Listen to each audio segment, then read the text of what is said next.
Um,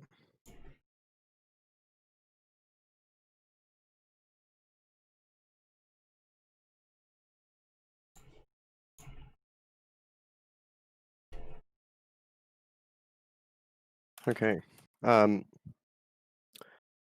So I did not end up finishing the practice article I wanted to write about Australia's constitutional thing because I thought it would be simple, and it ended up not being, um, but is more interesting in some ways. Okay. So Did you write one enough to idea look at? yep. So this is the tree roughly. Um, yeah, I figured it might be good to sort of think about, like, from here, how to actually do the article stuff, or whether sort of if there's anything particularly to look out for. Um, I've also got other stuff we could look through if we wanted to analyze older things I've written. But yeah, Do you have prose or is it just the tree? so it's just the tree. I was sort of at the point of like thinking about starting to write the actual prose. Okay. First impression is it's very wide rather Hmm. than more like square shaped, kind of. Yeah, there's so I'm not sure. So there's some sort of points here, like this stuff. Like this is sort of the wide bit, I guess. The so there's like the grammar tree actually is fairly significant because of like what relates to what. Um, this is the actual sentence itself, including I put the implied words here. Um, uh, Oh, it's like about a sentence from the law? yeah, from the Constitution particularly. Because any like yeah, obviously legislation can't change the Constitution. So it's a weird sort of thing. I thought that uh like the way that I thought it might work, the argument might work, doesn't actually work. But then I found two other ways that it works to a greater degree, um, which is sort of interesting. Um, That's pretty common because people choose to argue for things that they have intuition about, and their arguments don't fully represent that intuition. Like they have hmm. other reasons besides the one they're arguing. So This is even if their like argument doesn't work, there's still some reason they were on that side that could lead to other arguments. so yeah, so particularly, yeah, no, so I what do you call it? Streamed it too. It was yeah about 2 hours or so, um, where I sort of talk a bit through my thingy as, or through the idea as I go, but not amazingly. There's not that much narration. On the same YouTube account? On the Max Learning FI one, I'll just put that Oh, in there's a tutoring different so one? that yeah, I created it when I did the choice the first choice chapter thing, just because I figured it would be better to have it like off my regular um channel if I was going to be streaming random stuff. Um,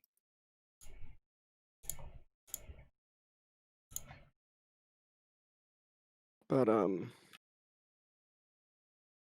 It's only showing one video from 2 weeks ago. yeah, let me grab the link. Oh, I'm just wondering whether no, I think it was public. Post the link somewhere. I think with the YouTube streaming thing, it's got like a caching issue. Um,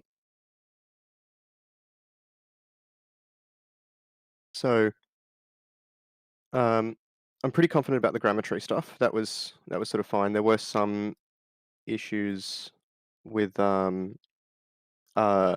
so like the phrase "any person who" um, is an Uh-huh. interesting one, and I think it was only after I checked Webster, um, Webster's 1913, and I think they mentioned particularly that it was a relative pronoun, and Google doesn't give you that sort of thing. So I think this is the way that I'd structure that then. Um, except that the relativeness sort of relates to the second half as well. Um, should we maybe like go back to the sentence itself so we get a overview, Sure. or so I'll just figure out if I can bring up the. I think this is the. Is this? Um, oh, that's the thing. So yeah, so it's this section 44. This was in the media, sort of 2017, and resulted in some changes to the way that the Electoral Commission did the like nomination process for running for Parliament. And there were a few parliamentarians who got caught out, essentially because they were dual citizens. Some of them didn't even know they were dual citizens, but this was enough to. Well, there were very few cases that were actually ruled on by the High Court, but most uh, it did trigger a few by-elections. One in the case of the Deputy Prime Minister who ended up being a citizen of New Zealand and didn't know, which is not that uncommon. So you've got this clause here is the particular clause. It's not. I mean, it starts with is, so Yeah. I'm not sure if it's a clause, but yeah. So any person who is under any acknowledgement of allegiance, obedience, or adherence to a foreign power, or is a subject or a citizen, or entitled to the rights or privileges of a subject or a citizen of a foreign power, then shall be incapable, down here at the bottom, shall be incapable of being chosen or of sitting as a senator or member of the House of Reps. So Okay. That seems reasonably clear. yeah, there's some interesting stuff that I think I found though doing the grammar analysis. So one is that like this acknowledgement is really important. So which I've made a little note here that it reminds me a little bit of like Rand on welfare, where if you are arguing against welfare, then you have a right to take it, but if you don't argue against it, you don't have a right to take it, type thing. And so if you say that like I'm not under allegiance, then it's okay, but if you acknowledge an allegiance, then it's not. Um, uh, yeah, Yeah, that sounds not that like it's the like people who were dual citizens but didn't know should be okay. well, but this is like under any acknowledgement of allegiance, but then you've got so there's one of the problems is they've got lots of ors in here, like so the second thing here, or any person who is a subject or a citizen or Oh, okay, entitled to so the that right one doesn't or require acknowledgement. yeah, that part doesn't. That's the way I interpreted it. I mean, this comma I think is pretty unambiguous to separate the two. Um, in terms of we've got like so the acknowledgement is one thing, and there's weird little things in here like acknowledgement and obedience. Well, So so like we have implicit repeated words, right? So, mhm, or maybe any person who is or is. Yeah, I guess that's it. yeah, because is like the verb is used twice. Yeah, Um, okay. which is odd. Like there's a little bit of an odd phrase there, or it's a bit weird to phrase like that. Um, but yeah, and then we've got stuff like subject or a citizen or entitled, which I take because it's not a list. These two things are like a noun phrase, um, and then this is a different thing. So this or is between these two and the rest. Yeah, so the core grammar is any person shall be incapable. And then this whole Yep. thing in the middle is a modifier. Yeah, I did not spot that until much later. I went through, so I basically did um, like, so I had like the or conjunction here earlier. Um,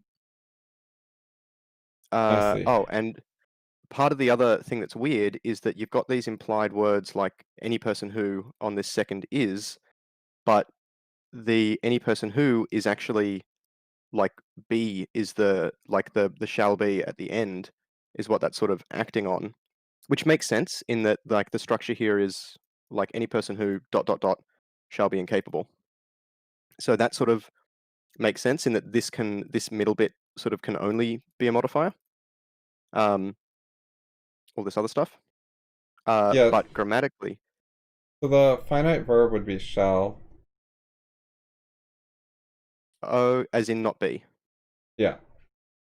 So, oh, sorry, and that would be, sorry, this was meant to Shall is be, not an adverb. um, I meant to have auxiliary verb. That was, Right. So you could call it that, but being more precise, shall would be the root. and then we'd like be incapable would be under be. Yes. Yep, that makes more sense. Okay, so how do I when we've got verbs like shall be sort of They used tend to next to just each go in other? order. Okay. Um, but you can also look at the conjugations or the meanings. So, um, like you can look at what has a subject. So shall clearly has a subject. It's a person shall. So we now have a subject and then we have a verb. The shalling is the thing the person is doing. For sure. Okay, yep. Sort And of then it's compliance what with. shall they do? Answer B. So it chains in that order. And then what shall they be incapable? Yeah, okay. So I guess if the like um instead of shall be, it could have been like just is. Like any person, blah, is incapable of being chosen. It might be Yeah. more difficult to parse, but yeah. Yeah, So so that's be also cannot be a finite verb. That is the infinitive form. But you don't okay. say like Joe be smart. Yes, yep. Um, this is covered in your more advanced grammar stuff. Is it? Some of it is. Yeah, okay. There was a few parts where I, yeah, realized that I probably needed to go beyond a bit beyond the. Yeah. So for the one that's the root of the tree, you want to try to figure out what tense it's in and what the subject is, and then whether that works. So like, if be is the root of the verb, then it would be any person be. But you can just tell that's grammatically incorrect.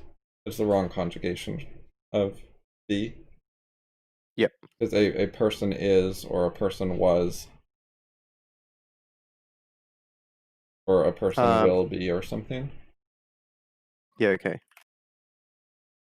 Um, I'll just get some notes up here.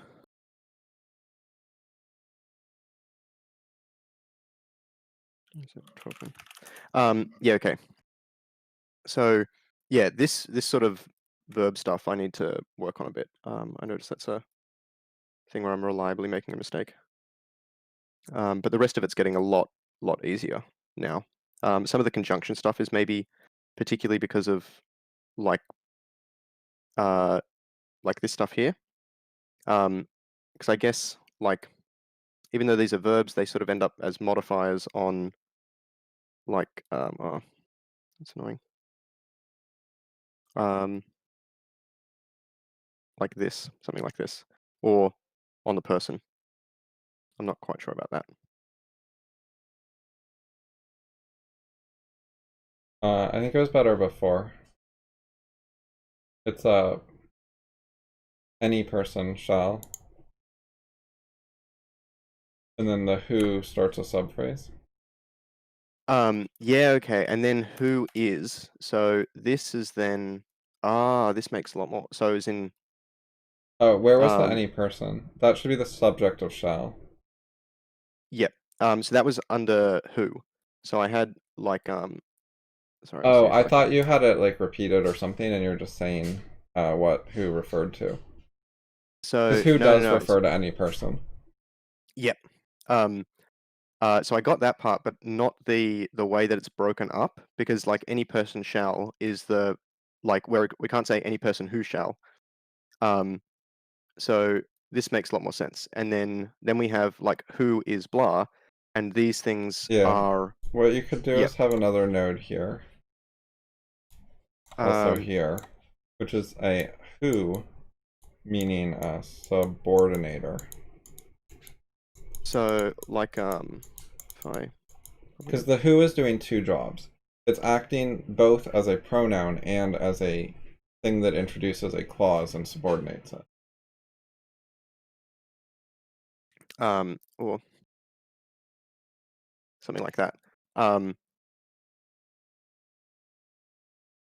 this Yeah. is what you yep. Yeah, so it's a bit awkward, but it's I think having two different nodes for it is the clearest way to do it. I think the subordinator node is the more important one, and you could consider the subject to be implied based on the subordinator. So, um, all right, I don't think I've got the right sort of ordering then. Um, like if we have, um, it sort of feels more like we could say, I got rid of this one. Who is blah, or well, like I Is put the the issue or. with the conjunction part? So let's take a look at Yeah, that. If who, and then, okay, there is or is. So yeah, I would have the or first. So, well, I would have the or before the is. more root in the or more senior in the tree. Yeah. Yep. Yeah, because is repeated. Whereas if is wasn't repeated, um, I'd probably then put an implied who right here, because it's a separate clause.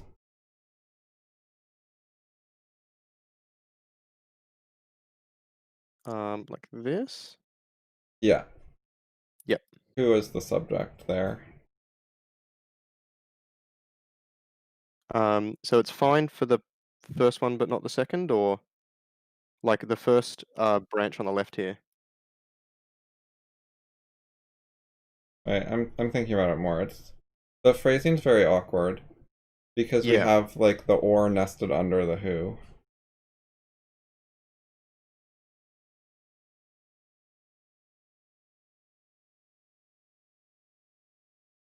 I mean, I think if I put two implied who's here, um, bit like You this, just need the that subject implied there, I think.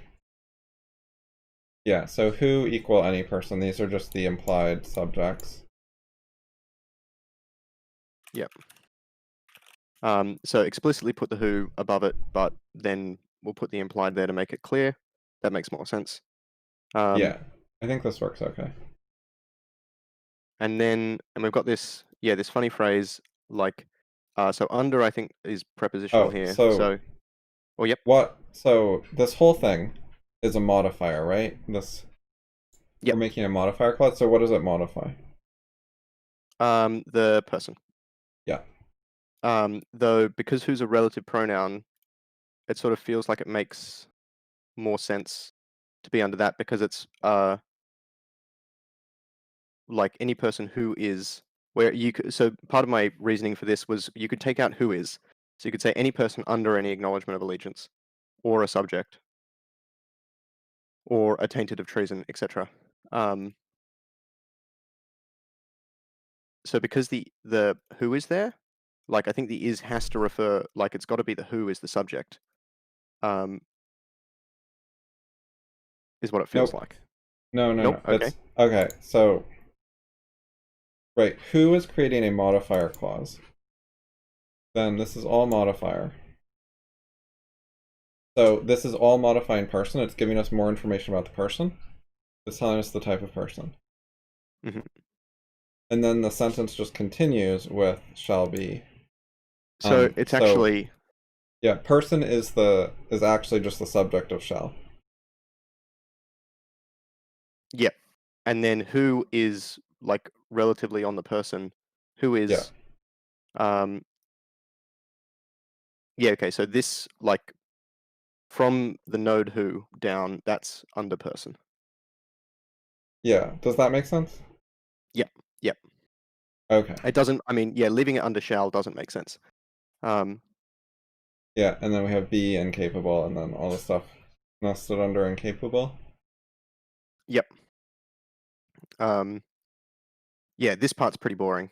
Um, I think it's not like particularly badly worded in the sense that um, like shall be incapable of being chosen or of sitting. It's sort of you've got the prepositional stuff here to sort of hint at that, and then Yeah. next preposition. Yeah, there's a lot of ors.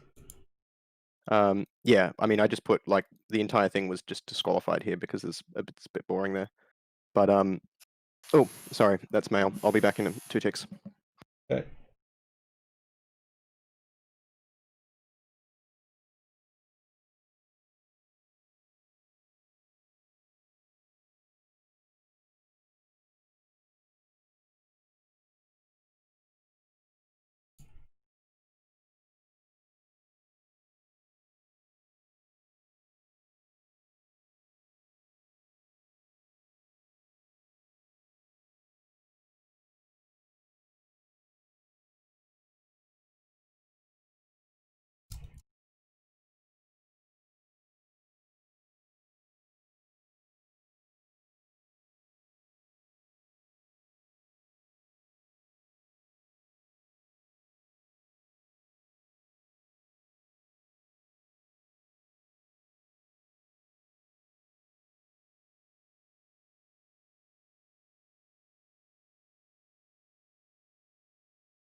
Hey, sorry about that.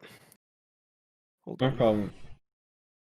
Is this tree visible somewhere that I can load it? Uh, not. I mean, YouTube is probably the only sort of thing. I can put a screenshot in um, tutoring. Okay, yeah.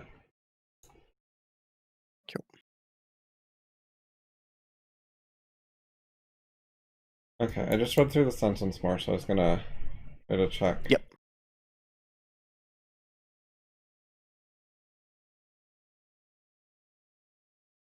Okay, so this part's interesting because you actually have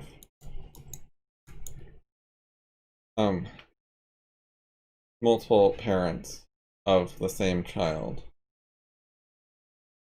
Yeah. That was I don't think. Yeah, the examples that we've looked at before have had that. It's Yeah, so odd. that's non-standard, and there's something you can do about it. So you want this part to apply to these three things, right? Hmm. You want it to apply to the group. So the representative of that group is this OR here. This OR is like the leader of this subtree. Yep. So to affect the group, you can link from the OR to this directly. So, um, okay, so I've just done that in my thingy. It looks a bit weird, but I can sort of Yeah, under like if the or so represents a adjective phrase. you have to be What do you have? careful because people might think it's an OR with four elements. Hmm. So it takes a bit of labeling to make it really clear that these three are the actual elements of the OR, and then this is a modifier for the group. So, but if you put some labeling, then this structure works okay. What I did for the other times that this came up was more like this. So like over Oh, I here, see. because particularly because then they had more modify like they've got determinants on them. So uh, yeah, this felt easier. This is confusing because you have two modifiers for of, or two children, and they both look like groups of nouns. Yeah, But of should only have one group of nouns under it. So I can see the motivation, but I think it's more confusing because it screws up the structure. yeah, okay. What about like that, where I put the implied words under or, um, in that it's nonsensical or I it's would more obvious. rather, if you want to write an extra node to make it clearer, I'd rather write something like modifying the group, just to say what's Yeah, okay. actually going on. Yeah, that is a bit clearer. I could use a label as well, but this feels, well, yeah, I don't know. Because it's non-standard, I guess it's probably not something I'm gonna have to worry about too much. Yeah, it doesn't come up a huge amount. It comes up some though. Have conjunction groups and then also the group is modified. Yeah, I often just add in nodes like over here because I've already analyzed like that phrase, and it makes it a lot easier. Often the sentences are simpler, so it's more obvious how the words fit together if you just put them in the tree correctly without labels. Whereas when there are so many words, it's harder to follow, so it's more important to have labels. But if it's a really basic sentence, you're gonna have less trouble with people wondering what applies to what. The Yeah. words will speak for themselves better. There's also some interesting inconsistencies, like they say the rights or privileges but they say a subject or a citizen. Like where they put the Hmm. determinants. Sometimes they leave it out. Yeah. Um, but yeah, so I thought it was interesting that. It's determiner, by the way, it ends with an ER. Oh, sorry, determiner. Um, uh, I thought it was interesting that, like, my reading of the first part is that the acknowledgement is particularly important, um, and that, like, essentially, if you deny that you're under it, then it's okay. Um, Yep. So the structure is, and then under, and then acknowledgement. These are the keywords, and then we have these. This is specifying the type of acknowledgement. So acknowledgement of, and then we have that much. So that's all just modifier on acknowledgement. yep. So acknowledgement is definitely a keyword. And then the second part, I think, is even like this is where it sort of gets more interesting. I thought that it was like this. So I forgot about the acknowledgement to start with, and so like under allegiance, obedience, adherence to a foreign power. The problem with something like that, or my original argument was going to be any country, like citizenship is a matter for the country. Countries can grant citizenship at will, um, and because they can grant it to whomever they want, everyone is like under threat essentially from a foreign power. But the Yeah. acknowledgement is sort of an interesting immunity to that. Yeah. However, what I did end up thinking The second part was, though does have the threat where a country could just be like, "Oh, you're winning an election in Australia. Well, you're an honorary citizen now of our country." As yeah. a election interference in a very blatant way. So, and it would then, yeah. I mean, they could even do something more ridiculous and say that any elected official of Australia is a citizen of our country only while they're in Parliament. And so there's, While you're in Australian Parliament, we declare you are entitled to certain rights and privileges in our country. yeah. Um, and so if we didn't have acknowledgement, that would automatically exclude them. The funny thing is, though, um, what I ended up thinking about this was actually more about Queen Elizabeth, um, in that, so the rough idea being, so Queen Elizabeth is technically the head of, as the head of state of Australia. Um, Queen Elizabeth is also the head of state of other countries. And then Uh huh. if, where is it? Or actually, I moved that elsewhere. Oh, I thought you were going to Um, say therefore she's disqualified, but you said therefore everyone is her subject, so everyone's disqualified. yeah, because they're a subject of a foreign power, because like the monarch of a foreign power is a foreign power. Yeah, I think Um, the wording's a bit careless. People are not as word lawyery as they think they are. I don't think they actually so fully take it seriously as written, and they would just fix it um, if it became a serious problem. the it like compounds there because the oath that you have to take, which is specified if you click schedule on the right, but it's just this, is so firstly, it's like explicitly mentioning the monarch.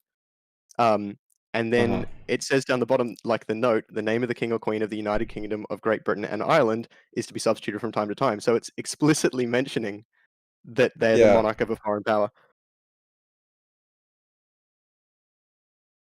So curiously, there's actual like more substantial legal implications for this because it means that so if we were to try and like fudge things to say, well, Queen Elizabeth is the head of Australia, so that's fine, right? Then we would like essentially be arguing Queen Elizabeth is not a foreign power.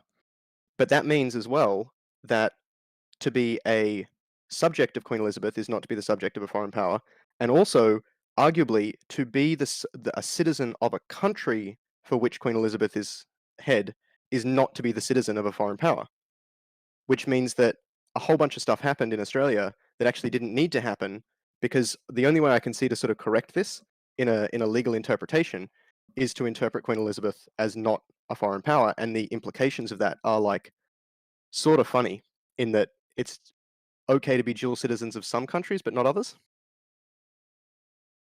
I think that that's getting away from the intention or the plain intended meaning at the time it was written, or something like that. It gets away from the spirit of the law too much. I think people would Um, be rightly hesitant to do something like that.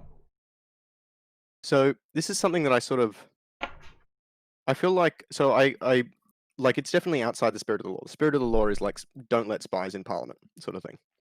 Yeah. Um, uh, so that's sort of fine, except that um, the spirit of the law can't contradict the law as written. Well, Like other it often does. People, no one writes perfectly. no, well, I mean, my rough understanding. I mean, this is getting away from things, I guess, but uh, rough understanding was like particularly spirit of the law is used to read into things where things are ambiguous. But a lot of this I don't see as ambiguous. Um, Uh, so, like, technically they wrote it incorrectly. It's not what they meant, but uh, I think the way laws are treated is you try to understand what they're trying to say rather than going all logician on them. Um, uh, these are living traditions where people are trying to communicate and it's not formal logic. yeah, I mean, the problem I have with that is uh, the tendency for people to like creatively interpret things to their benefit. Oh Um, yeah, they do that all the time. It's an ongoing problem because it's also necessary because they're not actually written all that precisely. yeah, yeah, The lack of um, precision creates a need for interpretation, which creates scope for bias and unpredictability, where you don't actually know what the law is before it gets tested sometimes, which are major yes, problems. yeah. So, if they would write the laws better, it would help, but they're not very good at it. I like how they introduce more words to try and make it clearer.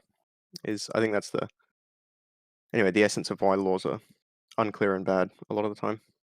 Yeah, they try to hedge a lot and cover all the cases, but they don't do a great job, and the complexity commonly makes things end up worse. So the I guess like I don't know. I'm one of those people who occasionally has like fantasies of trying to take something to the High Court, um, but or the Supreme Court equivalent. Um, Yeah, I think you there, would find out that most of them are not literalists or logicians, the judges, when they rule on your case. yeah. I think that's somewhat disingenuous to what they're doing if they like don't acknowledge the problems that are there, though. Um, I don't know. That's Yeah, I sort don't of. I think know this. how much they don't acknowledge it. Like, I Well, think enough to sometimes they'll like, enforce it from sometimes. Like there were parliamentarians who had to like resign from their position or were just dismissed, ruled ineligible, and then there was a by-election. Like the deputy prime minister like won the by-election, sort of thing. But yeah, that to just sounds like politics. Like the people in power are pushing for their things that benefit them. yeah, I think it was particularly that deputy prime minister was obviously well, he was part of the coalition, but it was in power at the time. But oh man, that's the other mail. Sorry, I'm gonna be back in a tick. Okay.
All right. If we're really unlucky, there'll be a third as well.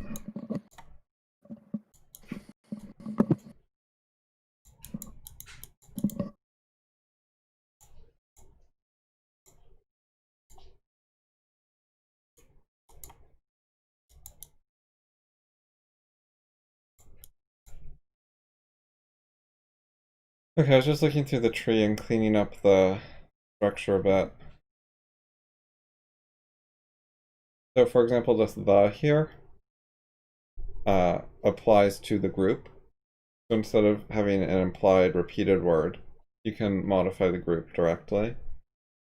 Okay. Yep. And So it's not wrong that you could interpret an implied the there. It's just that you don't need it. yeah, right, it doesn't change the meaning, it doesn't break it or anything. It's just you can treat it in a more direct way. So And the then, yeah, this stuff over here, the object of the of is an or, and then the or is the group, subject, and citizen.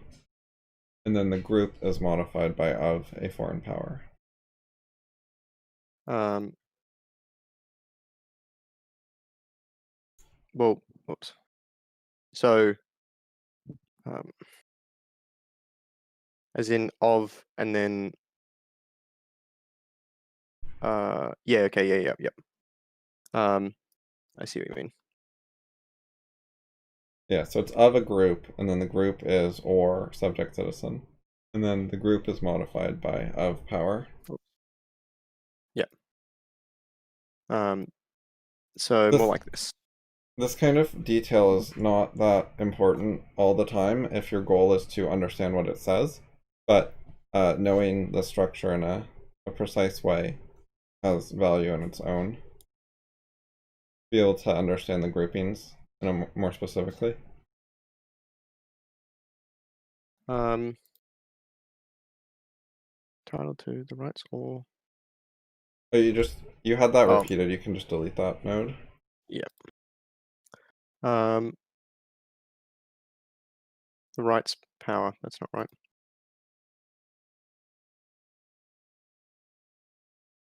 Anyway, I mean it's not that important at this point.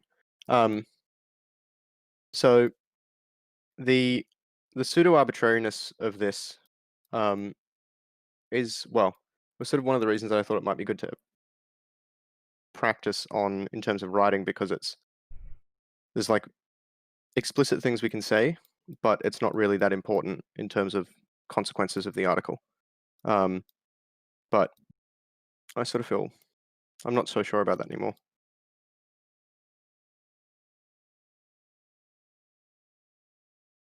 It might end up leading to problems, but it won't be the root cause. If it leads to political problems, it's because the factions wanted to fight with each other anyways, and Hmm. they just found some excuse. And if it wasn't this, they could have found something else to claim gave them more power or greater leeway or whatever else they wanted.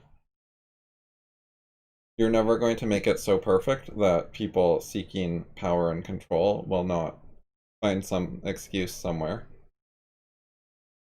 Yeah. Yep. You can make it Um, better, which makes it harder for them. It makes it more obvious to reasonable people that they're overreaching or like pushing too far or doing something unreasonable. yeah. So there is improvement matters, but it's not like a fundamental problem just because it's broken. There's plenty of broken things if someone really wants to find one. And Yeah. I often, mean, half the time they use stuff that's not even broken and they can't tell the difference. yeah. Um, I sort of feel. I mean, I feel like it's a bit shit when like people with anyway. People in a position of responsibility not caring about fixing stuff like this. They don't know Um, how. They're not educated well. There's underlying problems that are more important and lead to this. yeah. Yeah. And the Okay. reason they're in that position is social climbing. It's a social status hierarchy. They're not selected for this type of merit. No, that's true. Yeah. It's pretty obvious. I was thinking about something like that the other day, where if you take like just as a general thought experiment, if you take desirable qualities that people would guess for political candidates, usually they make people worse in like the sorts of tests that political candidates are put through. So like interviews with hostile journalists, for example. Um, if someone is like particular about their words, then it doesn't look as good as when someone like, you know, has more gusto or something like that. Oh, yeah, so that's very similar to the concept that there's a contradiction between being smart and street smart.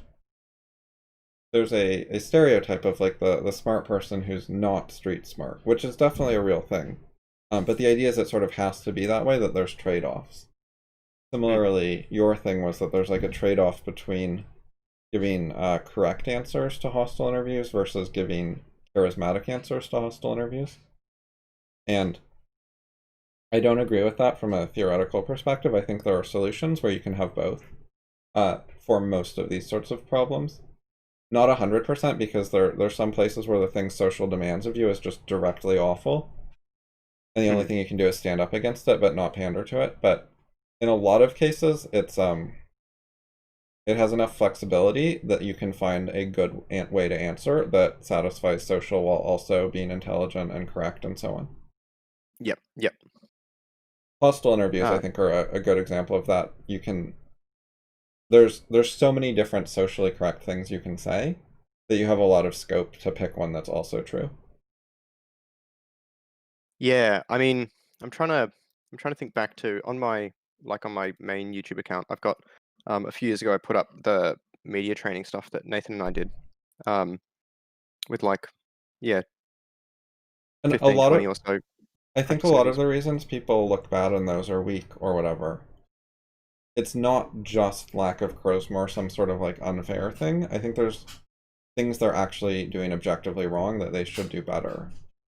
Like they're being a poor communicator in some way. Mm. So it's I don't think it's just a social climbing and social dynamics problem.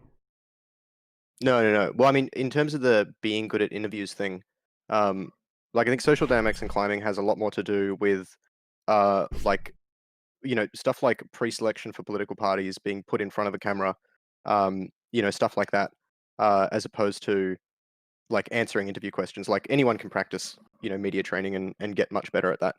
Um, it is a really like unintuitive thing though, in terms of if you didn't practice that particularly, I would be surprised if people were naturally good at it.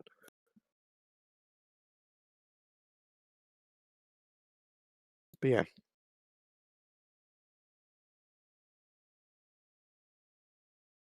Anyway, um,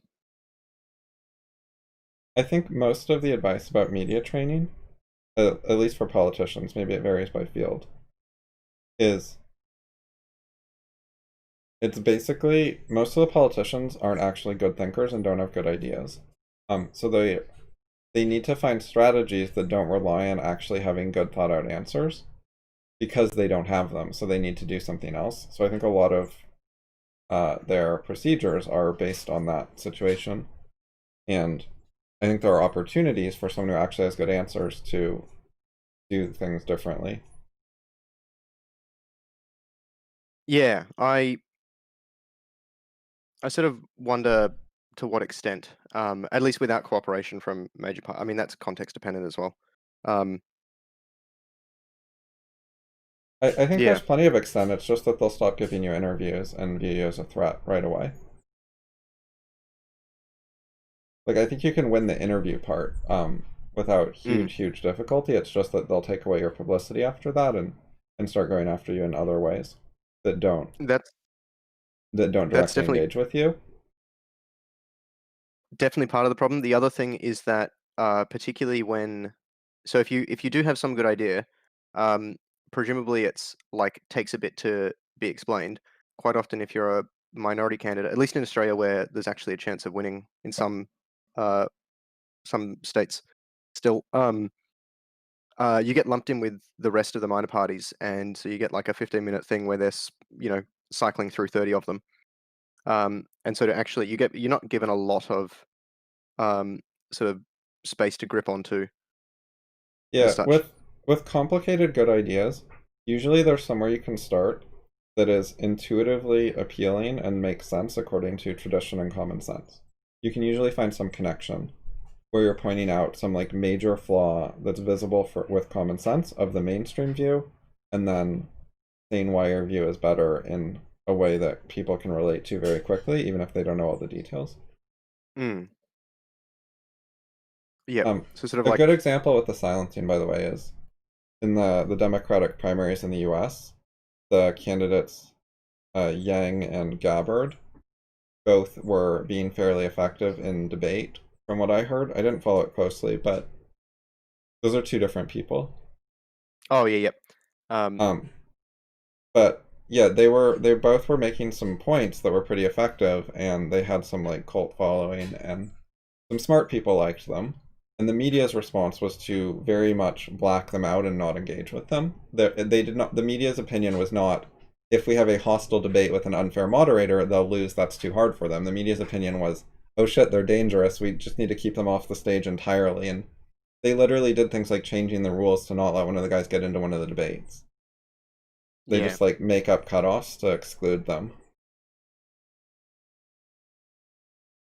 yeah. The US. So I was pointed to Andrew Yang's thing. I think, oh, like late February or something, just after he dropped out of the race. Um, I think it was about then. Um, but uh, the US strikes me as really interesting because they're like so much of it is outside of the government's, or at least outside of like legislative scope in terms of the Democratic and Republican primaries, even down to the particular electorates and how they decide to do things. And then yeah, it's a very different cycle to here, where we have like a 6-week election cycle usually. So it's over and done in like 2 months. There's usually some stuff beforehand, but nothing like the US. Ours is also less important though, so I'm sort of not surprised. Um, yeah.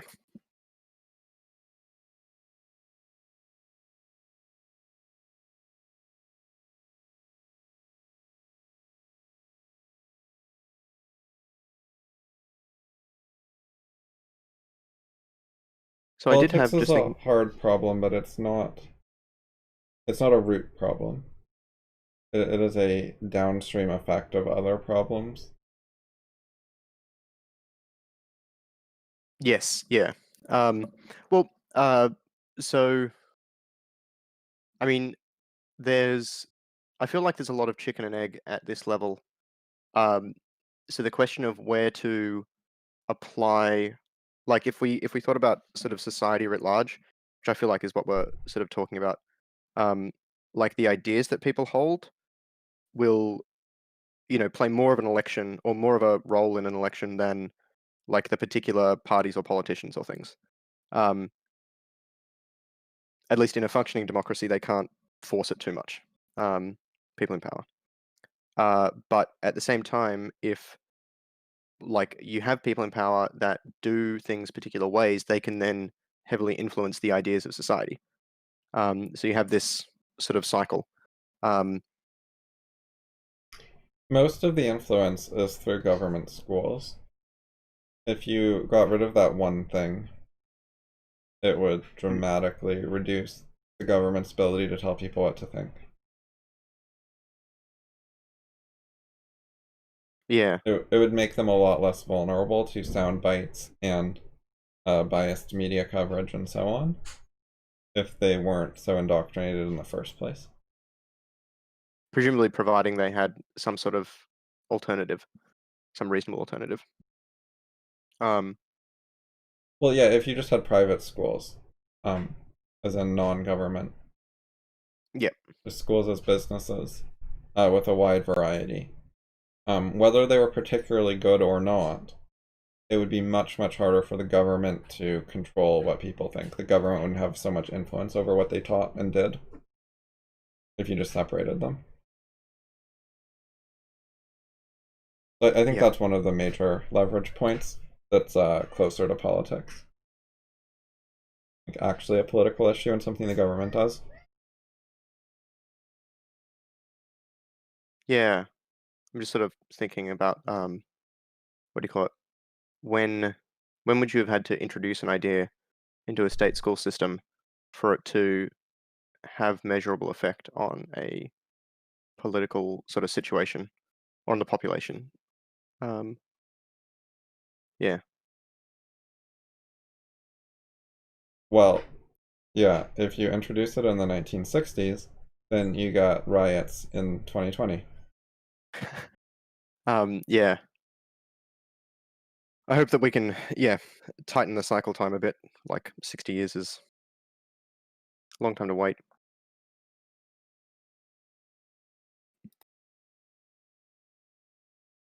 But yeah. Um, so I feel like although I've got a lot of writing here and I found out some interesting things, um, I don't feel like this was particularly successful in terms of either time or like I didn't have it. It's a bit about like picky details instead of prose explanations of concepts. I Yeah, think that okay. might be one of the main things going on here. Well, the stuff that is sort of more of like the this middle bit is more about like in terms of the core of an explanation. So like Australian citizens are under a monarchy headed by blah. Blah is blah. That's a foreign power. So she's the head of a foreign power. Therefore, all subjects of a power. Like in terms of explanation, it's just here. All the constitutional stuff, all the stuff with like actual like more text here, is really not that important. Um,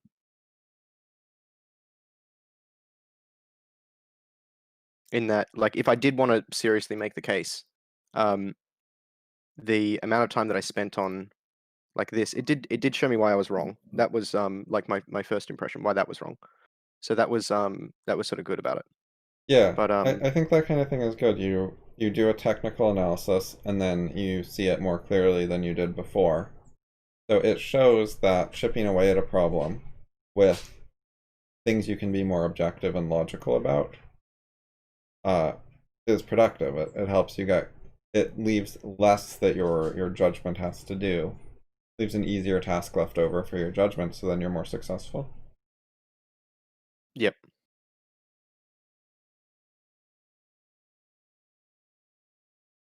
feel like it's so I started out like this morning I started what was it? So I was thinking about like if I wrote like a small series of introductory sort of things leading into like way more topics about like flux and democracy and stuff like that. Um, roughly speaking, things go like, well, except philosophy. Philosophy, I don't know where that would fit, but everything else goes sort of like left to right in terms of I don't know, priorities or implementation or stuff like that. And so I've spent most of the time sort of fleshing out the idea of goals here. But this was sort of my idea for like, oh, I can probably tackle a few of these in this morning, or something to that effect, which I definitely don't feel like now. Um,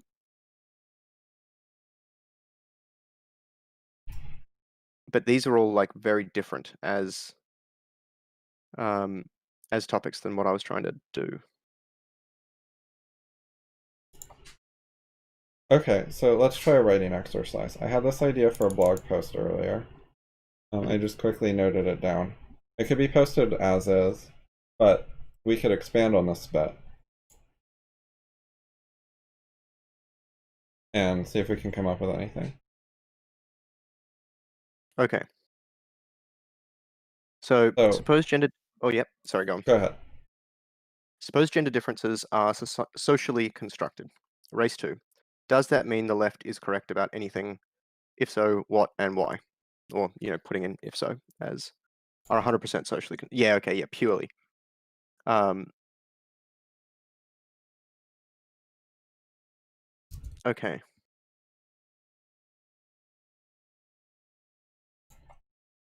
The context here is there's like a raging debate about where the right wing says, genes matter, biology matters, etc., and the left questions that.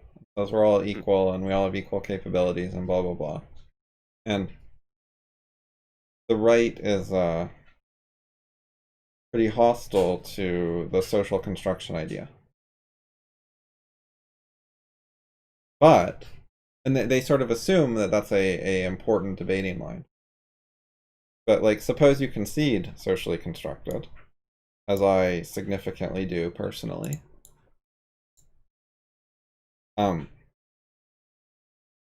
Does that actually lead to any of the left's conclusions? That they argue social construction, therefore, and then they have all these therefores. Do any of those actually follow from social construction? I think it's a good question to ask instead of just opposing social construction. You can question the So, links in their argument as well. so yeah, I agree. I mean, if for no other reason that like 100% socially constructed is like that's a pretty big claim in the scheme of things, but to say that it plays no role, like so like is essentially to deny that memes are a thing or important. Um, Well, no one says no role. yeah, that's fair. Um, so the first thing that occurs to me is the what do the left think? We can't ask what or why without that. Um, because yeah, I mean, otherwise we've got nothing to measure it against. I mean, I'm not sure if like how consistent people on the left are with their claims either. Because obviously, if there's a But really yes, there's wide, definitely a wide variety, including um, contradictory ones from different leftists, and sometimes the same leftist. yeah, But okay, um, so what are some of their claims? They make claims like women should be in combat roles in the military.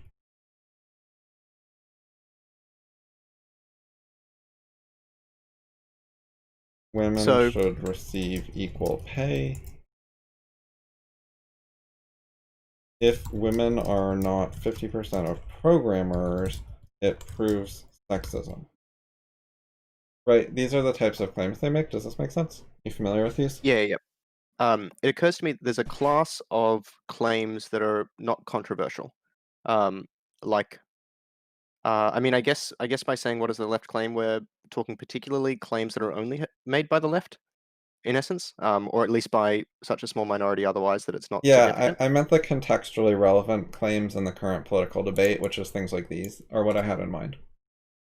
So, just thinking about the first one, Okay. um, my I don't know enough about this, but my impression was that like the Israeli army, IDF, is that Yeah. yeah, Israeli Defense Force. they like women are in combat roles there, right? Um, I think I so. think at least yeah. So I mean, it's sort of.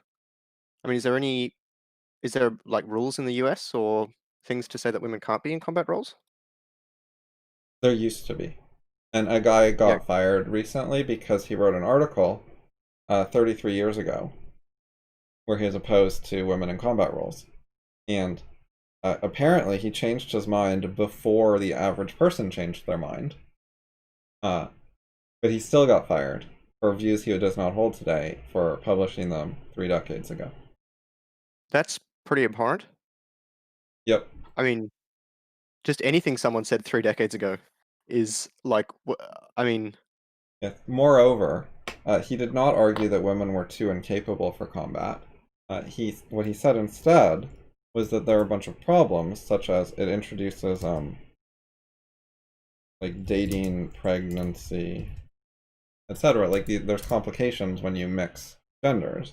Um, Separate accommodations cost money. Like if you're gonna have separate places to sleep for the men and the women, that you have to like build more buildings or something. yeah, Um, it makes more sense to have just isolated, I don't know, platoons or whatever grouping they have. As in, you could solve a lot of the problems that way. right, and then there's like a camaraderie issue where there's like a current military culture and women don't fit into it, and it would be disruptive to the way they do hazing and various other things. And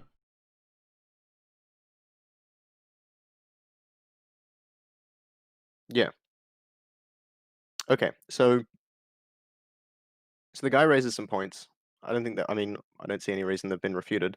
Um, like, there's lots of things you can order soldiers to do, but you can't order them to like not be interested in dating. That's just not going to Yeah. work.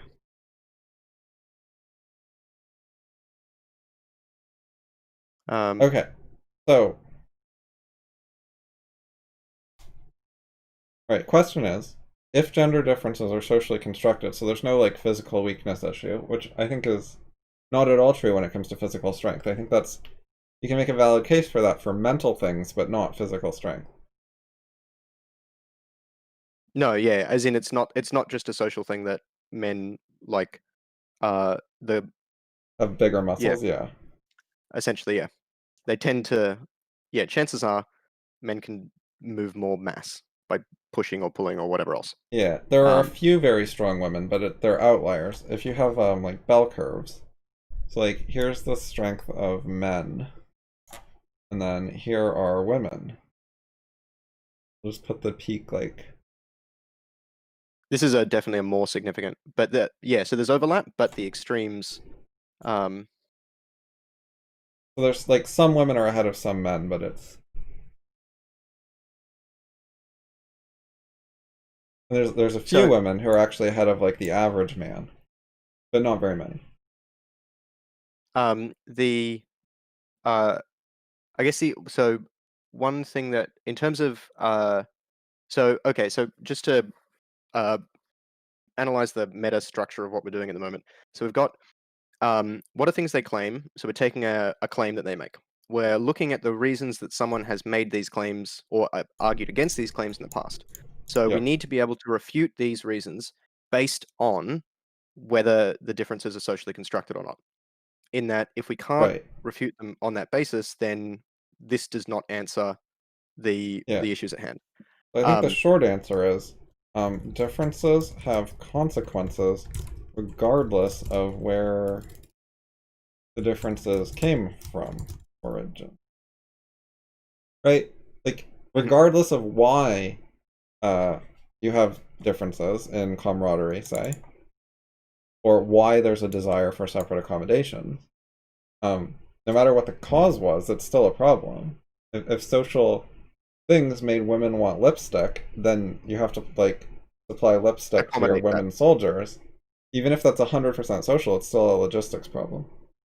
And it's Yeah. still a real problem that if you tell women, oh well you're just like a man, so no lipstick, like they're socially trained that they want the lipstick, so then they don't find that okay, hypothetically. So the stronger claim from the left, I'm not sure if anyone makes this seriously or applies it to themselves, but would be about like trying to, or I don't know, I'm sort of guessing, like trying to make everyone homogenous, like in terms of men should want lipstick as much as women. Is that actually a thing that does that come into this? Only inconsistently. I don't think anyone is trying to get men to wear lipstick at the same rate as women do, and Yeah. saying that that's oppressive if there's a different there's I mean maybe a few people would say something like that and complain about because there are the anti-makeup feminists, Hmm. but they're not the mainstream anymore. The mainstream feminists like don't have a problem with lipstick and skirts Yeah. and femininity, which is So interesting because they're sort of fine with some of the major differences. they're fine with some constructed differences, um, but if they The follow original the idea, I think, to some extent, was women are taught to care about being pretty and wearing lipstick and sounding sweet and so on. And this was oppression, and that's why they're not programmers. And that idea makes sense. Like, that's completely coherent, and you can understand that. yeah. But then there's this modern idea that there's absolutely nothing wrong with femininity. If you dislike femininity, you're anti women. So the previous feminists are sexist. And there is no contradiction whatsoever between makeup and sounding sweet and so on and being a programmer. The only thing preventing women from being programmers at the same rate is the patriarchy. The So only way to be a feminist is to blame men for everything. yeah. And that argument does require the differences to be socially constructed, because if they were biological, then it wouldn't be the patriarchy's fault. Yeah, okay. So I follow. Um, However, just because they're socially constructed does not mean they're the patriarchy's fault. They could be transmitted from their mothers, for example. So, yep. um, blaming patriarchy requires socially constructed is necessary for,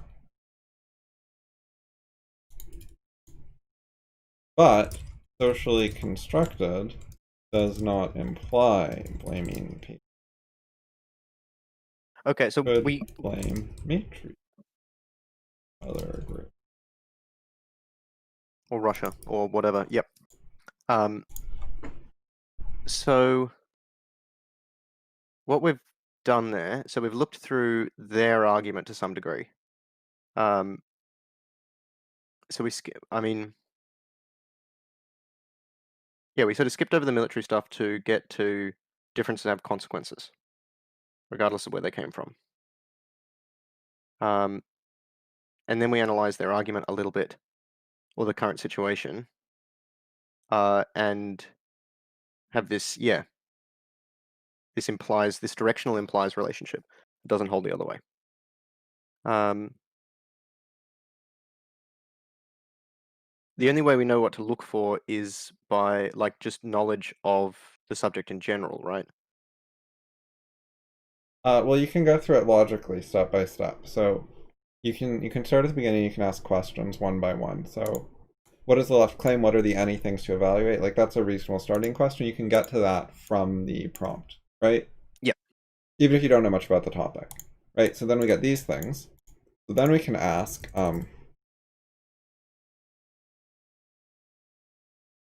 what are the arguments for and against women in the military, and what does each argument have to do with social construction of gender differences? Yeah, Right. And that's something you could ask even if you don't really know about the topic. that makes sense. Okay, and Um, then we have some of the things. And then what could we ask? So, anti-women in military.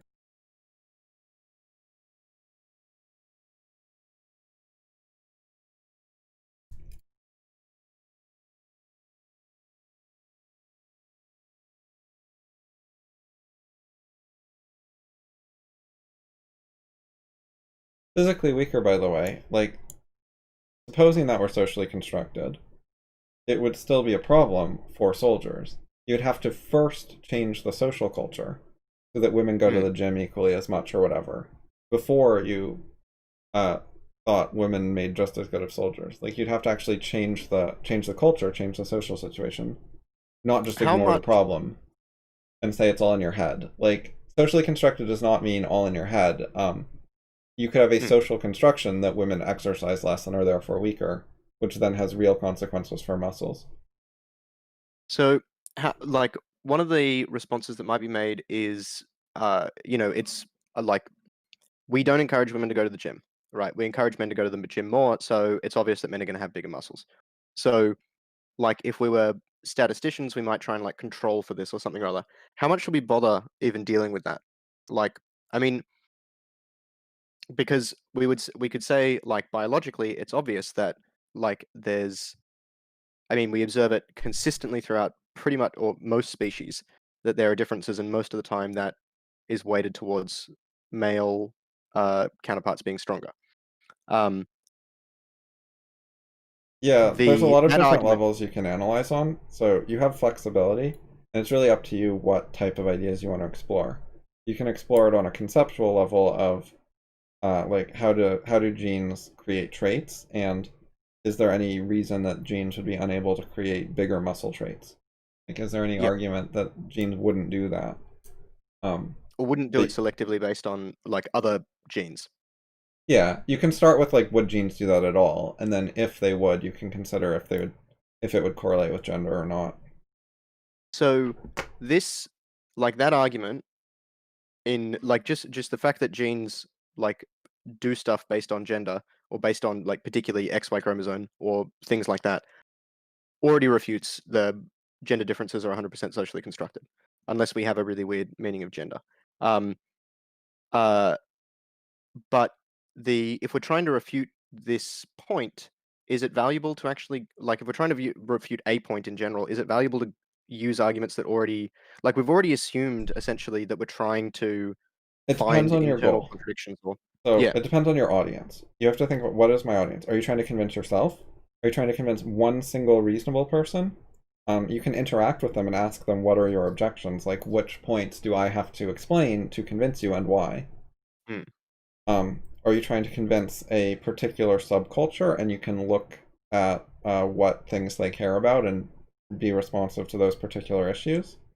Find some of their most popular articles and figure out what arguments are in those articles and then make sure to address those ones. Are you trying to convince the mainstream? So, yeah, it's very goal dependent. There's no generally stronger method though in terms of like for example, we could find a contradiction in like that first sentence, and that there's an implication via like well actually, so I mean we've already shown a contradiction between some of the conclusions in that statement, in that like differences of any kind necessitate like different behaviors or different treatment or whatever the case may be. Um, where the differences came from is not the only thing. Uh, yeah, yeah.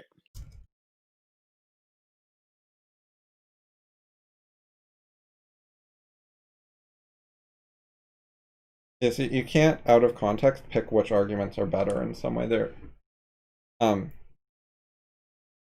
the only thing you can do out of context is try to say that some arguments are relevant or good in more contexts, something like that. You can take a meta perspective on context. You can either evaluate an argument in a context, or you can evaluate the argument in many contexts and then look at how it does over the set of contexts. Yep. But there's no way to evaluate arguments dropping context. If you try to do that, you're just holding on some unstated context in your mind. Yeah. Yep. That makes sense. Yeah, context just never goes away. That's the short answer.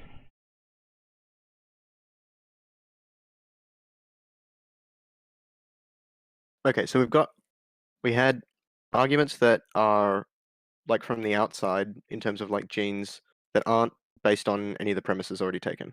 Um, then we've got other arguments which are based on those premises, um, like differences necessitate or differences have consequences regardless where they came from. Um, Yeah, so we could fill in some of the gaps here to try to show how to construct this in the first place. So okay.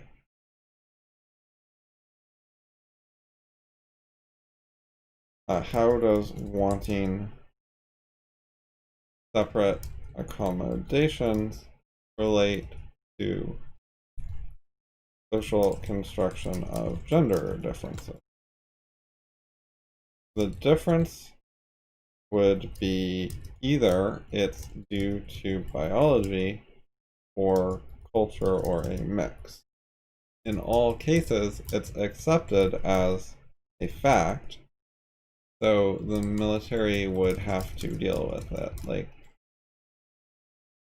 when you try to connect the issues, it sort of leads you to analysis.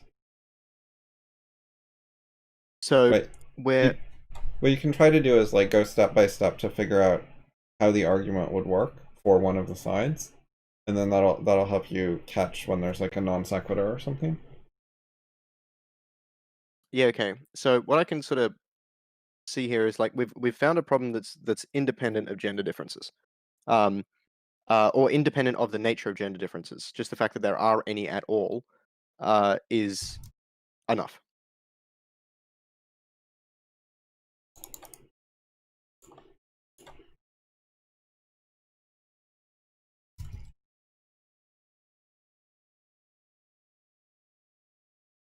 This is another way to look at it, like trying to piece together what the left's argument is. Gender differences are socially constructed, therefore they don't have to be that way. They're changeable, not inherent, right? So um, they're caused by culture. We could change culture to change gender differences. But this doesn't change like what women currently want. It's just saying we could hypothetically change culture. It means changing culture is an option. But there's nothing about this that actually says it will instantly or automatically. Like this doesn't tell us how hard it is to change culture. Hmm.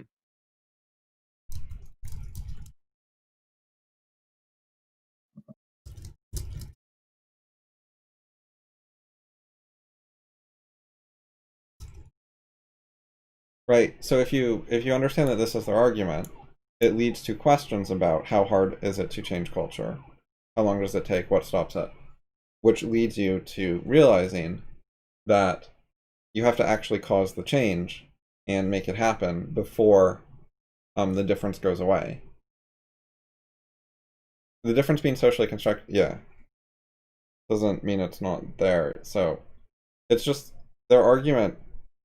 It is socially constructed means their basic idea is culture is something we can change, whereas genes aren't.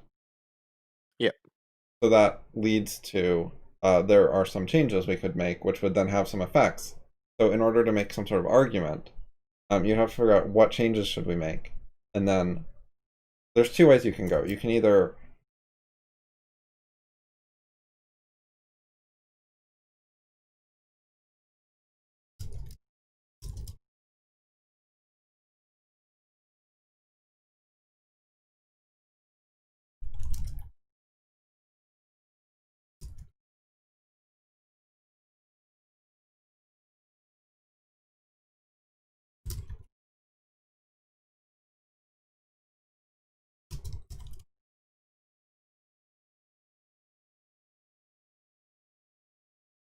so they could try to say this, but it just doesn't make much sense.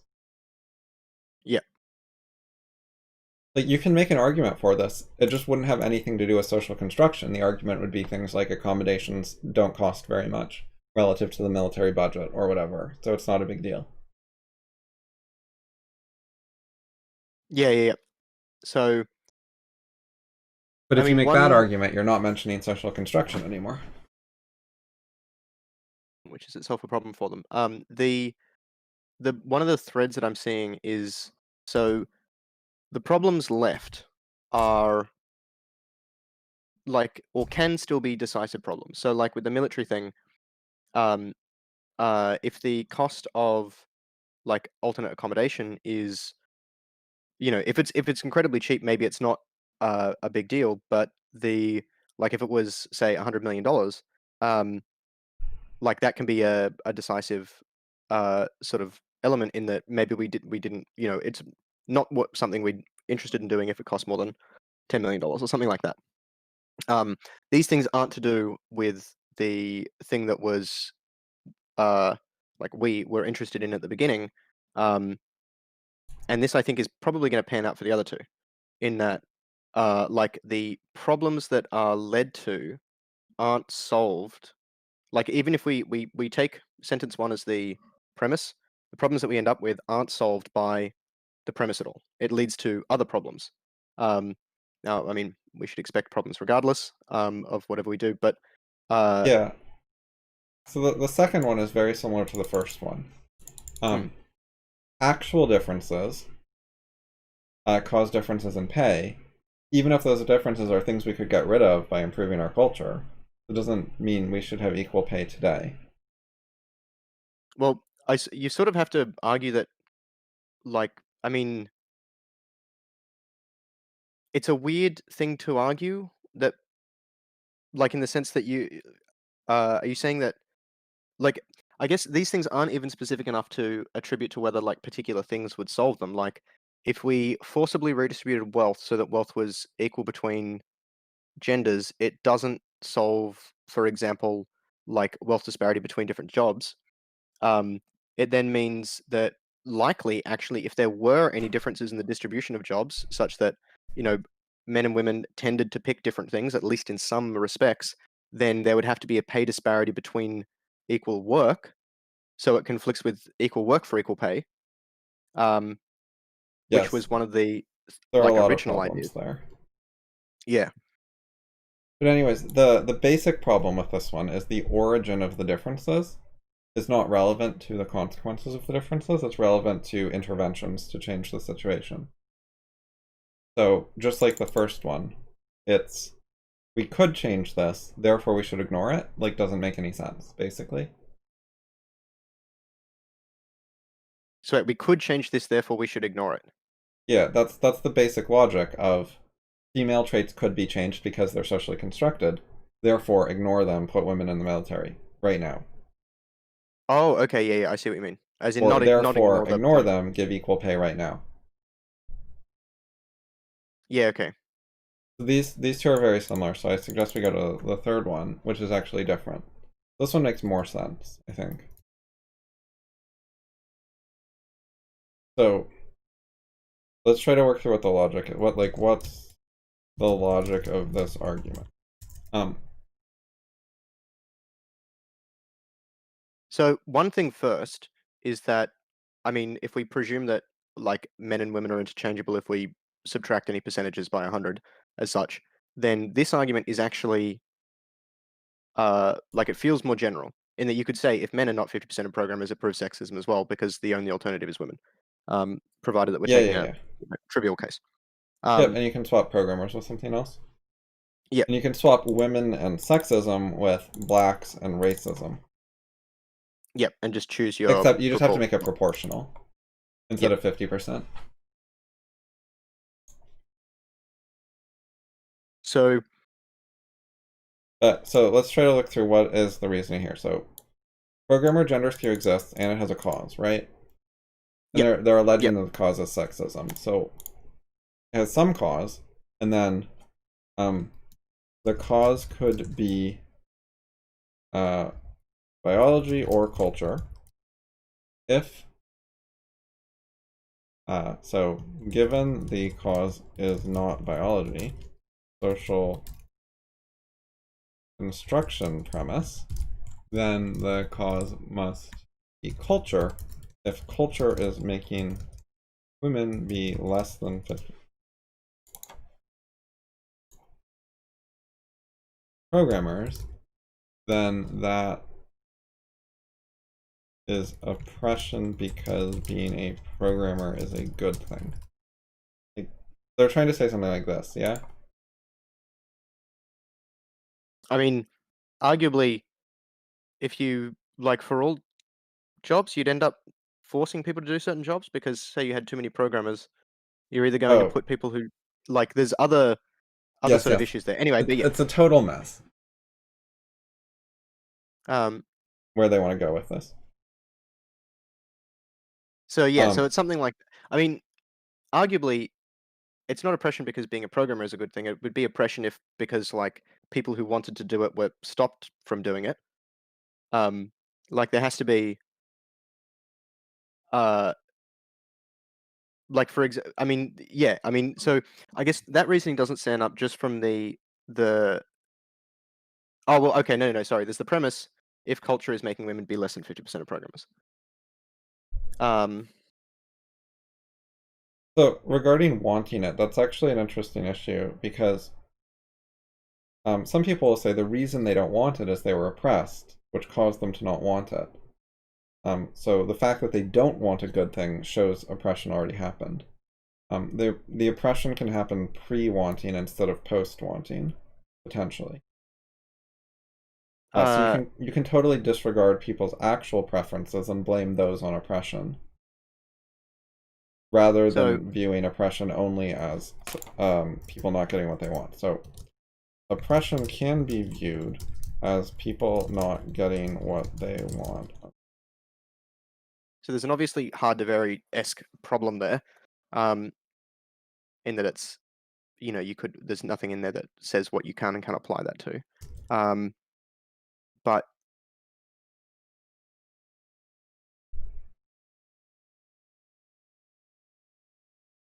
So if it's oppression, then women can't have a significant role in culture, which begs the question about why are we having the conversation if that was the case.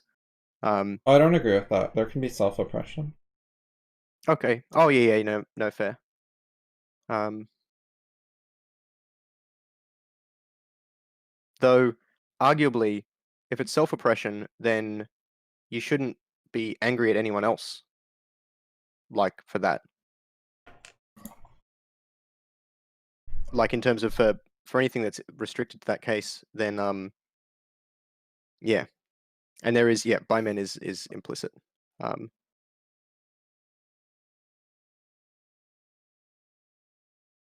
Yeah, so though, the oppression changing people's wants, it's definitely a real thing in some cases. People can be indoctrinated, quote, brainwashed, um, into having bad wants. This comes up with, mm, say, religion. People are raised with a religion, and then they want the things the religion says to want. And if the religion is bad or broken in some way, we might view that as oppression. If it's a like a barbaric religion or a cult, a pre-Reformation Christianity, for example, you could raise your kid with that and have like a bunch of pro-violence stuff, and then the kid would say, "Oh, I want it," right? But you would say, "Oh no, you taught him to want it, so that was oppression." yeah. There's also like, I mean, just thinking of like stuff like Stockholm syndrome and whatever else. Yeah, Um, there's yeah, it can be done at any point. Um, yeah. But the so same concept is also used to delegitimize people's actual wants and say you don't really want that, which is it can be very nasty and it's very common. So it's something to be careful with. And part of why it persists is because there's real versions of it. mm, There are real cases of oppression affecting what people want in the first place. Um, so because that's an ongoing problem, it enables people to delegitimize wants. This actually came up with World of Warcraft. Some guy got up at BlizzCon on the mic and said, "Will you ever release the classic version again?" And the guy on the stage said, "No, and you think you want that, but you don't." He would not legitimize I remember that. the Yeah. want. And now Blizzard is selling it and making a large profit off it. It's quite successful. Apparently, people did want it. I think it's yeah, it's fairly trivial to see that it was wrong because of the like what do you call it, the private server Yes, sort of thing. The effort that people went to. there were actual significant player bases in order to play the hacked version of the game because Blizzard wouldn't sell it. Yeah. Um, okay, so is the delegitimization of people's desires relevant to the 50% programmers? It's Well, relevant yeah. if you Okay, we've got object in the particular way that you did, but we can drop it. no, no, no, no. I'm just trying to yeah, hold in my head the structure of like what we're doing as we're trying to figure out what to write, if that makes sense. Hmm. Um, so I mean, I'm not sure if this is good or not. In that my thinking through this, the thing that I'm trying to get to is finding internal contradictions. Um, I'm not sure if that's holding me back in terms of what I'm thinking, though, if that makes sense. Um, Often it's hard to point out contradictions without thinking ahead a bit and coming up with some sort of question to draw them out. Like mm, often the other side of the contradiction isn't stated yet at some point, but you might be able to foresee it in some way and realize, oh, if I ask this, then they have to answer that, and then we're going to have a contradiction. But if you only look for contradictions in what's already on the page, sometimes you'll find one, but often you won't, even if there is a it's, contradiction. not everything is as easy as moral relativism. Um, in the sense that it is a statement about objective moral reality. Um,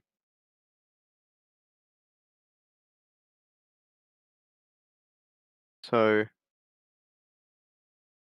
I don't think that's directly self-contradictory. It's a meta statement about the existence of a field. Oh, okay, I've always interpreted, like, as in, so the denial of any objective moral truths that, well, that's just, yeah. Um, Right, so that's an existence claim, not a moral claim, if you isn't a say they claim don't about, exist. uh, isn't a claim, okay, so, just thinking in a counterexample, so a claim about elephants, a claim about elephants, um, I don't know, my reasoning's been like a claim about laws of morality is a claim about morality. I don't think so, no. I think a claim Okay, about the field itself as a whole is alright, a I need meta to think through it level, then. so it's separate. Okay, There is a convenient self-contradiction that's kind of similar. So it's the logical positivism one, which says something like all statements which aren't about empirical observations uh, are meaningless. And so this one applies to itself because it's not bringing up a data point. yep. It's not it's referring to literally all statements, as opposed to a particular subset of statements. Yes, which Whereas is if it was like all intentional. statements, They're trying to say like science only, but their statement science only is a philosophical statement, basically, is the problem. yep. Okay, that makes more sense. Um, all right, getting back to the thing at hand.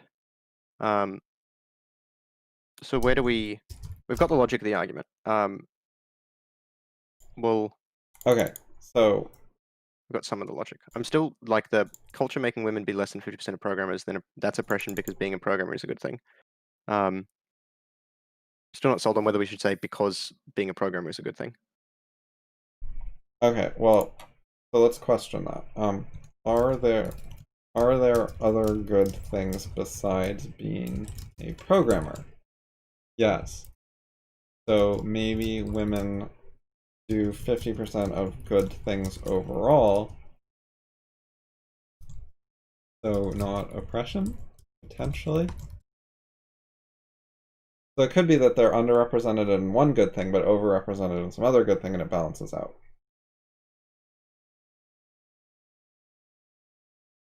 So that's one hole in this argument, right? You can't jump immediately to sexism. Maybe they're doing something even better than being a programmer. Yeah. Well, I mean, you could say that, yeah, literally about anything, and as soon as you come up with something better, um, there's so one thing that has like so the initial thing that occurred to me about this statement is it's impossible to be true for everything at the same time. Like, there's just no way that everything is going to be split 50-50 on all accounts. So there has to be like things that are deliberately not to account for that. Um, but maybe that's overgeneralizing on the part of the person who would make this claim.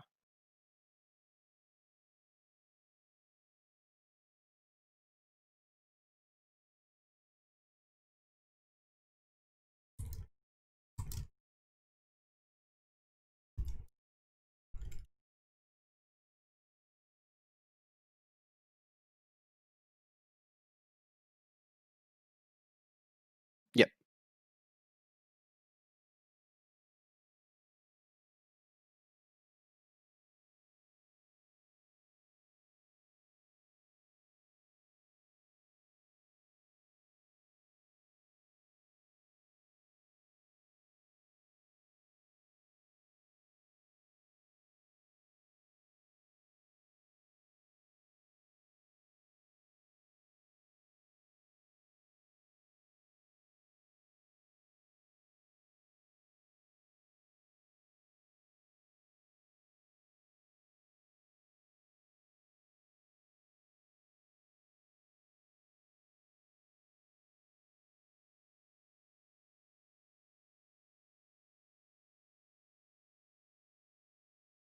Oppressive cause meaning like motivation for oppression.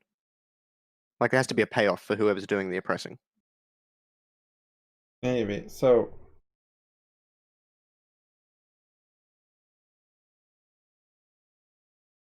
Okay, if you have any division whatsoever with unequal jobs, then you will be able to find some correlation between worse jobs and some traits.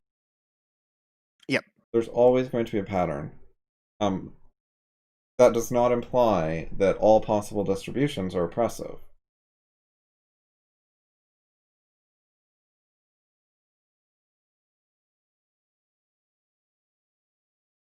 For a distribution to be oppressive, it has to be caused by oppression, as in someone was keeping people down. Someone was actually targeting that trait and doing something bad. So there has to be someone actually doing mean, nasty, bad things to people according to that trait. Right? So it can't just be like background noise correlation. Hmm. There has to be like active efforts to, yeah, find people according to that trait and then do things to them that cause them to get worse positions.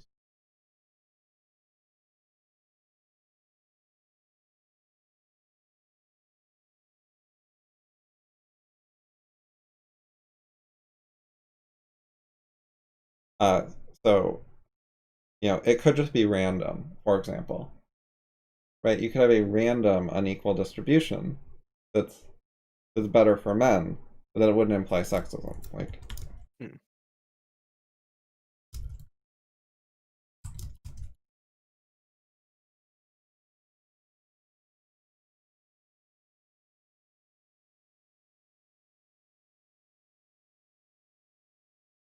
so the process here that I'm trying to do is analyzing how does the argument link, what are the claims, and what are the links between the claims, and then look at those in more detail and see if it all actually holds together. Because the original arguments are very abbreviated. Like there's a huge amount of background knowledge behind this, Hmm. and assumptions and unstated claims and so on. And when you expand it, and you're looking at less of the outline and more of the details, you have more opportunities to find out that something doesn't actually work. And if you just keep going through that, you can probe for flaws. Like the more of the details you look through, the more opportunity to run into questions that don't have clear, good answers. Yep. Yep.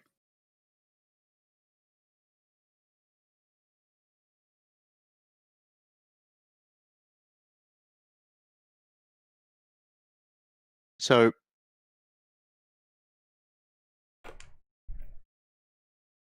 I mean, in terms of just thinking about the question at the start, um, differences. Uh,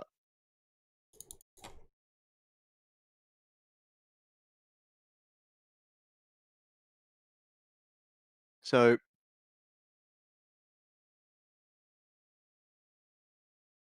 are we like? Because I feel like we sort of pretty close to a conclusion with that last thing. Um, we've sort of been close a few times, I suppose. So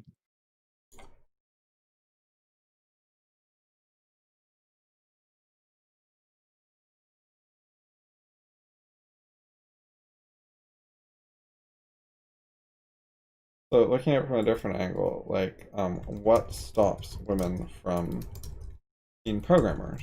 What is the cause and effect there? Right?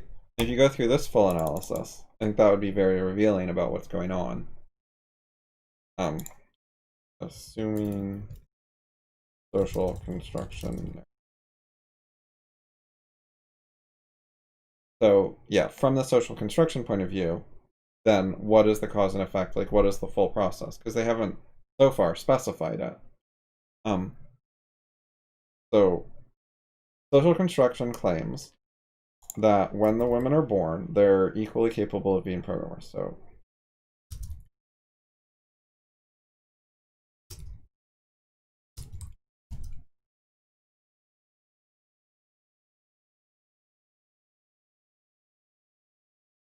right, and then at some later point, social construction says at some later time, women are unequal, worse off,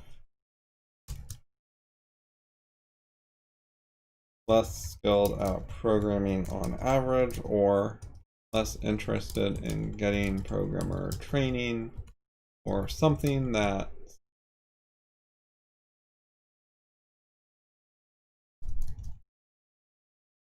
right somewhere along the line some sort of blocker or stopper happens that screws up their representation in programming.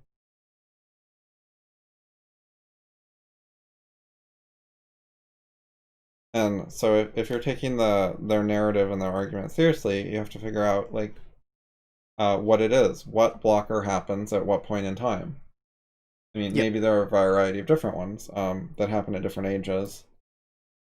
Um, it could be quite complex, but if people want to change society, they should, document it in a clear way and provide the details of what they think the current cause and effect is, and then uh, what do you change, and then what will be the changes in the cause and effect tree as a result of that change. Yep. Um, which is So not really what people are doing. Part of what they do is they advocate for hiring more women. Like they seem to say the blocker is that women aren't being hired. But then they also say the blocker is that women aren't applying to STEM majors in college as much. They're self-selecting out. so yeah, they can't both be all of the problem. Um, Yeah, and there's like a bit of a problem there. Like if women self-selected out and then they're hired at a lower rate, well, that actually makes sense because there were fewer of them who knew how to do it. So that doesn't. So maybe the hiring's not biased at all. And when you demand the change be more hiring of women, but you also are well aware that they're graduating in the field less, um, yeah. that causes a lot of trouble. And what you So actually have in practice is um, companies with a lot of publicity, the conspicuously woke companies, yeah, hire all the yeah, women away from the more background companies, which then get even more male skewed. They're just redistributing the women in the field to the people who want to buy indulgences or social justice credits or whatever. yeah. There's so another thing that occurs to me. I remember like there's once or twice been news articles I've read about like AIs being involved in this sort of stuff, and because of like, I mean, the claim has always been that people were racist, and so the AIs were taught to be racist. But of course, we would also expect that because we don't know how AI works, um, that if they just twigged on the idea of like this variable is 40% here and 60% there, then we wouldn't expect that to actually change if the AI was still being used, like even if like enrollments or graduation rates changed. Um, uh, Graduation, not in terms of like academic passing sort of thing, of course, just course attendance. Um, the other thing I realized, I think I've sort of been slightly misaligned with the goal of the sort of blog post in general, um, in that like so everything in the title is accurate. It's just not what I interpreted it as such. Um, because so in the sense it's like there's a tendency I think for people to layer things on top when they read stuff like this, right? In that uh Yes, people try to add a lot of context, often incorrectly, um often in a very tribalist way. yeah. So as opposed to like I think I got that feeling particularly when you added I agree in parens after the thing, is that it just sort of, I don't know, it seemed a lot simpler at that point. In that Yeah, the reason this interests me is because I think a lot of stuff is socially constructed, but this does not imply the leftist conclusions. mm, Like, I think you can say it's socially constructed, and that leads us to a bunch of right wing conclusions, in short. yeah. Well, for one thing, like I mean, one thing that I don't think we've talked about here, but the fact that things can be socially constructed, I think, like, means that we should take a much stronger interest in like our own, like the caring and development of things like our sense of responsibility for, our own actions or for our own choices. Like, the fact that memes are a thing and we can change our ideas and we can take a conscious role in those ideas, um, like, we don't have to agree with everyone else. And so we should try to improve our ideas or whatever else. But this, it's sort of, yeah, but that comes out of this sort of thing as well. It's just not a narrative of the left.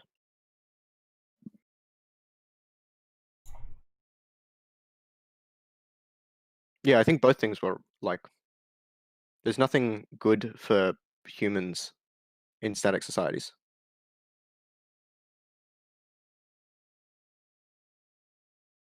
I mean, one of the things like so I don't think this happened to women, but in like Indigenous Australian culture, when men were punished, I'm not sure what their judicial system was like as such, but they were like stabbed in the legs with spears, which often resulted in death because you've got major arteries there. Um, and I think women were exempt from that. There were other ways they were treated really badly, but like Yeah. Men are the it's one who did most of the war, so that's pretty bad. And they're expected to do the hunting and providing in general more. Like they're stronger, but then they're expected to do more work. So that balances mm, out a bit. And they're sheltered less and treated as more expendable. yeah. But they did tend to have more power as well and be able to boss the women around more.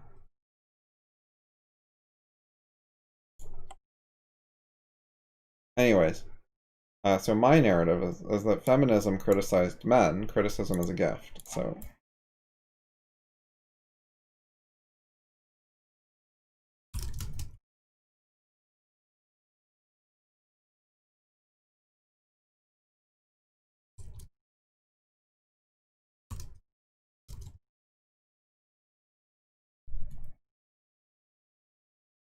That's a interesting conclusion. Um, yeah, but I think I'm it pretty holds like convinced of this. That women have stuck with their stupid memes more than men have because they got attacked for them less. Women changed less. so. It's sort of like a second question to ask there as well, which is like often I think people would say that to like criticism is a method of applying oppression. Um, in that, and of course there's like the bad sort of criticism where people are like, that Even when if you people feel see the need to take criticism constructive. as coming from power and authority and ordering people around, um, that still uh, that still doesn't change the conclusion. Like Mm, feminism got power and authority over men and then ordered them to do self improvement. yep. Result: men improved. So even if criticism's kind of mean, it could still, yeah. So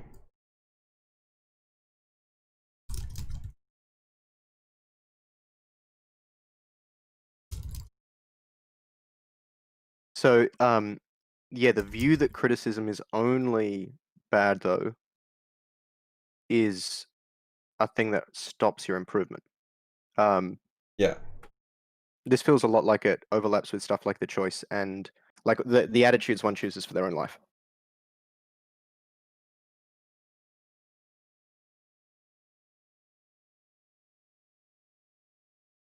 yeah. So like a lot of macho stuff became seen as primitive, and so some of the old violent male behavior got significantly reformed, and women didn't go through as much of a process of changing like that, I think.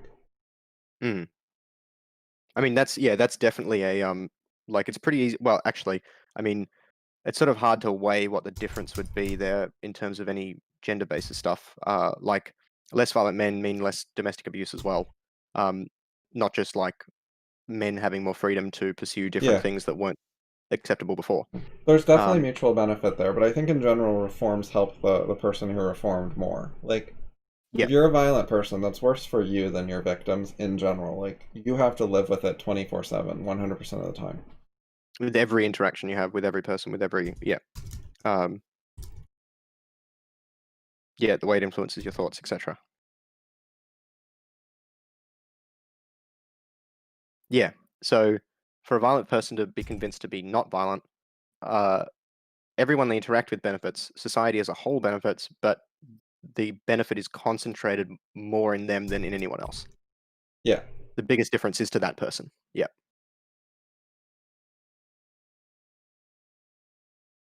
Yeah, and there were some attempts to like free women from having to look pretty by feminism, but uh, that was less successful and influential. The pendulum has swung the other way a bit. Hmm. Well, I Whereas think getting men to be less brutal actually stuck. I think it's probably something that's irrespective of gender, is people like to look good in general. Like, I don't know of anyone Yeah, who's like, it's I more prefer emphasized myself with to make. women though. They're the more social Yes, yep, gender, yep, and they're the more conservative gender, less risk taking, more fitting in, yep. which is related to yeah. And I think they're Anyway, probably mean, like they might be worse to each other as well in terms of that sort of stuff. Um, oh yeah, yeah. No, women are meaner to women than men are to women in general, today at least. Like you go back in time, like too many men like got drunk and beat up their wives. So there's a major case that men were worse to women. But now, when most women aren't getting beaten up or raped or whatever, then the passive aggressive way women treat them, uh, I think tends to be meaner and worse than the way men treat them. Although there are definitely real problems, both because men too much see them as things to date and look at them for their beauty, which like they encourage it too. It goes both ways, but it causes problems.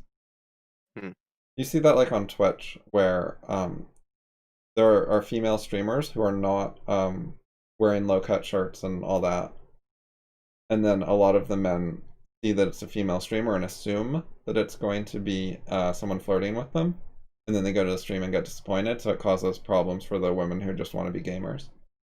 yep, yeah. So there's many ongoing problems that are real, but a very very high level picture. I think that just saying it's socially constructed and women are programmers less, therefore women are being oppressed by men is very naive and doesn't really analyze what's going on much. Yeah. Well, it doesn't. I mean, we've sort of shown that it can't give a like you can't actually lead from that to a proper solution, or at least if you try to, it's you're only going to be able to really selectively apply it. No, it's just not going to work. It's a balance factory type problem. Yeah. Um, Also, uh, the other main point is women have most of the power over these outcomes because they do majority of parenting and teaching in K-12. yep. So they're the ones who are actually controlling these outcomes mostly, more than the men are. So that's yeah. If they are socially constructed, um, like 100%, then that's sort of an interesting. You've actually got to go a level of indirection in most of your uh, like any accusations of oppression need to go a level of indirection, and need to explain why that was so faithfully transmitted as opposed to not faithfully or lossy or whatever else. Um, Yeah, yeah, okay. So did you find this helpful, this activity? I think so. I'm not entirely sure yet. Maybe because I haven't tried writing things for a bit. I'm going to watch it again, particularly because I've gained a bit of like as in my idea of As what we we were went doing has along, yeah. changed a bit. Yeah. Um, so yeah. And then maybe I'll try writing over the next 3 days as well, and that might change things in different ways. So Yeah. um, Part of why I did yeah, it was to try to get into some writing process in general. Or this yep, is pre-writing, but also you could try writing about this topic. Now that we've done some of the analysis, you could use it as a jumping off point. Just write a few yeah. paragraphs. I so I don't know much about it, which is so I'd Okay, be yeah. worried about my error rate there. Like, there's only yeah. Um, I get exposed to things, but it's not something that I've really looked into. Um, Yeah, So I'd then sort you'd of have to feel, write it in more of a questions style, like here are some of my unanswered questions. yep. Um, yeah, that's why I picked like the democracy stuff, just because I've thought about it so much that it's far like I could write a lot quickly with it without worrying too much. I would still make mistakes, of course, but with something like this, if I tried to write it quickly, it would be a mess. Um, by comparison. Okay, so see you in 3 days? Yep, that sounds good. Okay, yeah. Try to make progress on the grammar too. Yep. So you reckon particularly the verb stuff? I mean, I know that's been an issue for me, but Well, finish up the article for sure. yeah, okay, cool. We'll do. Okay, Catch you bye. soon.